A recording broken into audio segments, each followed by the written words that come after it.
சங்கதி 24 செய்திகளோடு இணைந்திருக்கிறீர்கள். விரிவான செய்திகளுக்கு செல்ல முன்னதாக முதலில் இன்றைய நாளுக்கான தலைப்புச் செய்திகள். கிளிநொச்சியில் சிதைந்த நிலையில் சடலம் மீட்பு, மர்ம மரணம் குறித்து தீவிர விசாரணை.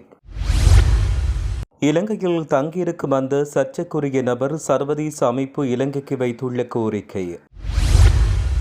கடுகதி ரயிலுடன் மோதியதில் வெளிநாட்டு பெண் ஒருவர் உயிரிழப்பு. முல்லைத்தீவு மாவட்ட வைத்தியசாலை கணக்காளர் உள்ளிட்ட 2 கைது. அட்சய திருதி நாளில் கிடுகிடுவென்று உயர்ந்த தங்கத்தின் விலை. தமிழர் பகுதியில் 1.5 வயது குழந்தை விபத்தில் பலி. கொழும்பில் மர்ம தீ விபத்து, தாயும் மகளும் பலி, திட்டமிட்ட கொலையா. மட்டக்களப்பில் கொடூரம், தோட்டத்தில் கொலை செய்யப்பட்ட நிலையில் விவசாயி சடலமாக மீட்பு. தொடர்வன விரிவான செய்திகள். கிளிநொச்சி குமாரபுரம் பகுதியில் அடையாளம் தெரியாத நிலையில் மர்மமான முறையில் சடலம் ஒன்று மீட்கப்பட்டுள்ளது. குமாரபுரம் கிராம அலுவலர் பிரிவுக்குட்பட்ட சுட்டத்தீவு கோவில் அருகே உள்ள வனப்பகுதியில் இருந்து சடலம் ஒன்று மீட்கப்பட்டதாக நேற்றிரவு போலீசாருக்கு கிடைத்த தகவலின்படி கிளிநொச்சி தலைமை போலீஸ் நிலைய அதிகாரிகள் மற்றும் குற்றப்புலனாய்வு பிரிவினர் சம்பவ இடத்திற்கு சென்று விசாரணைகளை மேற்கொண்டனர். பின் மீட்கப்பட்ட சடலம் மிகவும் சிதைந்த நிலையில் காணப்படுவதால் அவர் யார் என்பது உறுதி செய்யப்படவில்லை. உயிரிழந்தவருக்கு சொந்தமான உடைமைகளோ அல்லது குற்றத்துடன் தொடர்புடைய சந்தேகத்துக்கிடமான பொருட்களோ சம்பவ இடத்தில் இதுவரை கண்டெடுக்கப்படவில்லை என போலீசார் தெரிவித்தனர். இந்த மர்ம மரணம் குறித்து இன்று கிளிநொச்சி நீதவான் நீதிமன்றில் போலீசார் அறிக்கை சமர்ப்பிக்க உள்ளனர். காசா பகுதியில் பொதுமக்கள் உட்கட்டமைப்புகளை அளித்ததாக கூறப்படும் ஒரு குற்றச்சாட்டின் அடிப்படையில் இஸ்ரேலிய அமெரிக்க வீரரான ஜேக் ஃபர்கோன்ஸ் என்பவருக்கு எதிராக ஹிந்த் ராசாப் அறக்கட்டளை இலங்கை அதிகாரிகளிடம் உத்தியபூர்வமாக முறையிட்டுள்ளது. இந்த தகவலை THRF அமைப்பு தெரிவித்துள்ளது. இஸ்ரேல் மற்றும் அமெரிக்க ஆகிய நாடுகளின் இரட்டை குடியுரிமை கொண்ட ஜேக் ஃபர்கோன் இஸ்ரேலிய ராணுவத்தின் 7வது கவசப்படையின் 603வது போர் பொறியியல் பட்டாலியனில் தன்னார்வலாக பணியாற்றியவர். காசாவின் ஹான் யூனில்ஸ் மற்றும் ரஃபா பகுதிகளில் பொதுமக்கள் குடியிருப்பு கட்டடங்களை தகர்ப்பதில் அவர் நேரடியாக ஈடுபட்டதாக புகைப்படம் மற்றும் காணொலி ஆதாரங்கள் அவரின் சமூக வலைத்தளங்கள் மூலம் கண்டறியப்பட்டதாக தெரிவிக்கப்பட்டுள்ளது. பெலியத்தையிலிருந்து கொழும்பு நோக்கி பயணித்த கடுகதி ரயிலுடன் மோதி ரஷ்ய யுவதி ஒருவர் உயிரிழந்தார். அகங்கம கபலான புகையிரத கடவையில் இன்று முற்பகல் இந்த விபத்து இடம்பெற்றது. இந்த பெண் மின்சார மோட்டார் சைக்கிளில் பயந்து கொண்டிருந்த போது இந்த விபத்து இடம்பெற்றது. சம்பவத்தில் 23 வயதுடைய ரஷ்ய பெண் ஒருவர் உயிரிழந்தார்.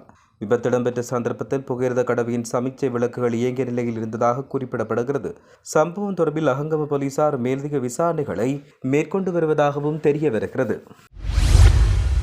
முல்லைத்தீவு மாவட்ட பொது வைத்தியசாலையின் கணக்காளர் மற்றும் முகாமித்துவ உதவியாளர் ஒருவரையும் 30,000 ரூபாய் பணத்தை லஞ்சமாக பெற்ற குற்றச்சாட்டின் பேரில் லஞ்ச ஊழல் விசாரணை ஆணைக்குழுவினர் கைது செய்துள்ளனர். முல்லைத்தீவு பகுதியைச் சேர்ந்த வர்த்தகர் ஒருவர் வழங்கிய முறைப்பாட்டுக்கு அமைய நேற்று இந்த கைது இடம்பெற்றது. முல்லைத்தீவு மாவட்ட பொது வைத்தியசாலையின் படுக்கை விரிப்புகளை செலவு செய்வதற்கான ஒப்பந்தத்தை பெற்றுள்ள முறைப்பாட்டாளருக்கு மார்ச் மாதத்துக்காக வழங்கப்பட வேண்டிய கொடுப்பனவு காசோலையை விடுவிப்பதற்காக இந்த 30,000 ரூபாய் பணம் கோரப்பட்டுள்ளது. கைது செய்யப்பட்ட சந்தேக நபர்கள் முல்லைத்தீவு நீதவான் நீதிமன்றத்தில் ஆஜர்படுத்தப்பட்டனர். சர்வதேச சந்தையில் ஏற்பட்டுள்ள பொருளாதார மாற்றம் மற்றும் மத்திய கிழக்கு பிராந்தியத்தில் நிலவுகின்ற போர்ச்சூழல் காரணமாக தங்கம் மற்றும் வெள்ளியின் விலை இன்று அதிகரிப்பை பதிவு செய்துள்ளது. ஒரு அவுன்ஸ் தங்கத்தின் விலை $4,831 விற்பனை செய்யப்படுகிறது. வெள்ளி ஒரு அவுன்ஸ் இன்று $80 விற்பனை செய்யப்படுகிறது. மத்திய கிழக்கு நீடிக்கின்ற போர் பதற்றம் காரணமாக முதலீட்டாளர்கள் பாதுகாப்பான முதலீட்டாக கருதப்படும் தங்கம் மற்றும் வெள்ளியின் மீது ஆர்வம் காட்டி வருகின்றனர். கடந்த சில நாட்களாக உள்நாட்டு சந்தைகள் தங்கத்தின் விலை ஏற்ற இறக்கத்துடன் காணப்பட்டது. எனினும் சர்வதேச சந்தையில் ஏற்பட்ட திடீர் விலை அதிகரிப்பின் காரணமாக வரும் நாட்களில் இலங்கையில் தங்கத்தின் விலை மேலும் அதிகரிக்கக்கூடும் என்று தெரிவிக்கப்படுகிறது. மன்னார் தாழ்வுபாடு தாராபுரம் வீதியின் துர்க்கி சிட்டி கிராமத்தில் இடம்பெற்ற விபத்தில் குழந்தை ஒன்று உயிரிழந்தது. பேக்கரி உணவுப் பொருட்களை ஏற்றிச் சென்ற முச்சக்கர வண்டி ஒன்று மோதி இந்த விபத்து இடம்பெற்றது. காயமடைந்த குழந்தை மன்னார் வைத்தியசாலையில் அனுமதிக்கப்பட்ட பின் உயிரிழந்தது. உயிரிழந்த குழந்தை மன்னார் தாராபுரம் பகுதியைச் சேர்ந்த 1 வயது மற்றும் 6 மாதங்கள் குழந்தை என்றும் தெரிவிக்கப்பட்டுள்ளது. இது தொடர்பில் மேலதிக விசாரணைகளை போலீசார் மேற்கொண்டு வருவதாகவும் கூறப்படுகிறது. கொழும்பு பவுனுவ வீதியிலுள்ள வாடகை வீடொன்றில் ஏற்பட்ட தீப்பரவலில் சிக்கி 55 பேருடைய தாயும் 16 வயதுடைய மகளும் உயிரிழந்தனர்.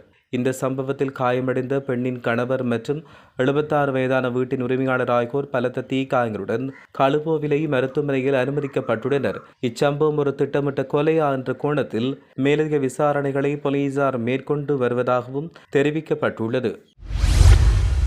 மட்டக்களப்பு மாவட்டம் களுவாஞ்சிக்குடி ஹெல்பேஜ் வீட்டுத்திட்ட வீதியிலுள்ள மிளகாய் தோட்டம் ஒன்றில் கொலை செய்யப்பட்ட நிலையில் விவசாயி ஒருவர் இன்று சடலமாக மீட்கப்பட்டுள்ளதாக களுவாஞ்சிக்குடி போலீசார் தெரிவித்தனர். இவ்வாறு சடலமாக மீட்கப்பட்டவர் களுவாஞ்சிக்குடியைச் சேர்ந்த 58 வயதான 5 பிள்ளைகளின் தந்தையான காசிநாதன் ஜெயகாந்தன் என்று அடையாளம் காணப்பட்டுள்ளார். தனது தோட்டத்தில் சனிக்கிழமை வரை வேலை செய்துவிட்டு உறங்கிக் கொண்டிருந்த விவசாயி இவ்வாறு ஞாயிற்றுக்கிழமை ரத்தம் தோய்ந்த நிலையில் சடலமாக மீட்கப்பட்டுள்ளார். சம்பவம் கொலையாக இருக்கலாம் என்று சந்தேகப்படுகின்ற நிலையில் விசாரணைகள் மேற்கொள்ளப்பட்டு வருகிறது. தனது தோட்டத்தில் உள்ள குடிசையில் உறங்கிக் கொண்டிருந்த நபரே இவ்வாறு பலத்த காயங்களுடன் சடலமாக மீட்கப்பட்டதாக தெரிய வருகிறது. குறித்த இடத்துக்கு விரைந்த களுவாஞ்சிக்குடி காவல் நிலைய பொறுப்பதிகாரி STM ரியாஸ் தலைமையிலான குழுவினர் மேலதிக விசாரணைகளை மேற்கொண்டு வருவதாக தெரிவிக்கப்படுகின்றமை குறிப்பிடத்தக்கது. அன்னை பூவதியின் 38ஆம் ஆண்டு நினைவு தின அஞ்சலி நிகழ்வு இன்று காலை திருகோணமலை பெருகல் கலாச்சார மண்டபத்தில் மிகவும் உணர்வுபூர்வமாக இடம்பெற்றது. திருகோணமலை நினைவேந்தல் ஏற்பாட்டுக் குழுவின் ஏற்பாட்டில் இடம்பெற்ற இந்த நிகழ்வில் அன்னை பூவதியின் திருவுருவப்படத்துக்கு சுடரேற்றப்பட்டு மலர் மாலை அணிவிக்கப்பட்டுள்ளது.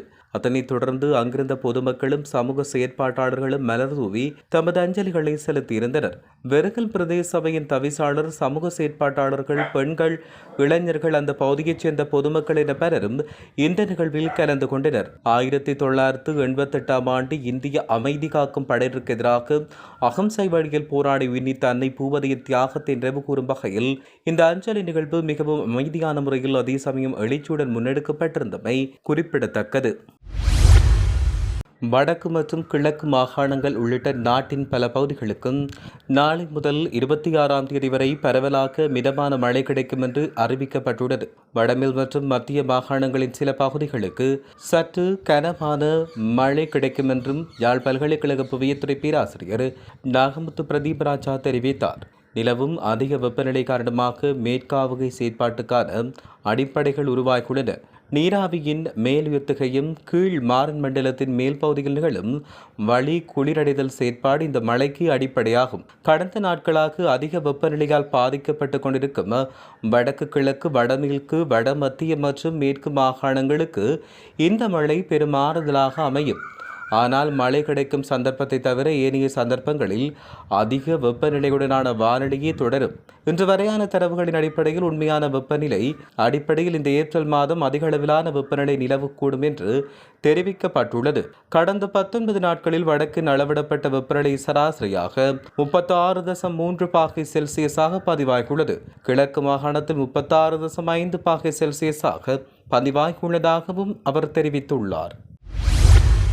புத்தளம் ஆனமடுவ காரம்பேவ பிரதேசத்தில் புத்தாண்டு கொண்டாட்டத்தின் போது இடம்பெற்ற மோதலில் 7 பேர் காயமடைந்த நிலையில் ஆனமடுவ ஆதார வைத்தியசாலையில் அனுமதிக்கப்பட்டதாக போலீசார் தெரிவித்தனர். கிராம மக்களால் ஏற்பாடு செய்யப்பட்ட இந்த புத்தாண்டு விழாவுக்கு வருகை தந்த இரு தரப்பினிடையே கைகலப்பு ஏற்பட்டது. பழைய பகை காரணமாக இந்த அமைதியற்ற நிலை ஏற்பட்டதாக போலீசார் மேற்கொண்ட ஆரம்பகட்ட விசாரணையில் தெரிய வந்துள்ளது. சுமார் 20 பேர் வரை இந்த மோதலில் ஈடுபட்டனர். காயமடைந்தவர்களின் நிலைமை கவலைக்கிடமாக இல்லை என்றும் வைத்தியசாலை வட்டாரங்கள் தெரிவிக்கின்றன. சம்பவம் தொடர்பில் கிடைக்கப்பெற்ற தகவல்கள் மற்றும் வாக்குமூலத்தின் அடிப்படையில் விசாரணைகள் ஆரம்பிக்கப்பட்டதாக ஆரம்படுவ போலீசார் தெரிவித்தனர். இத்துடன் செய்திகள் யாவும் நிறைவு பெறுகின்றன. மேலதிக செய்திகளுக்காக சங்கதி 24.com உடன் இணைந்திருங்கள். வணக்கம்.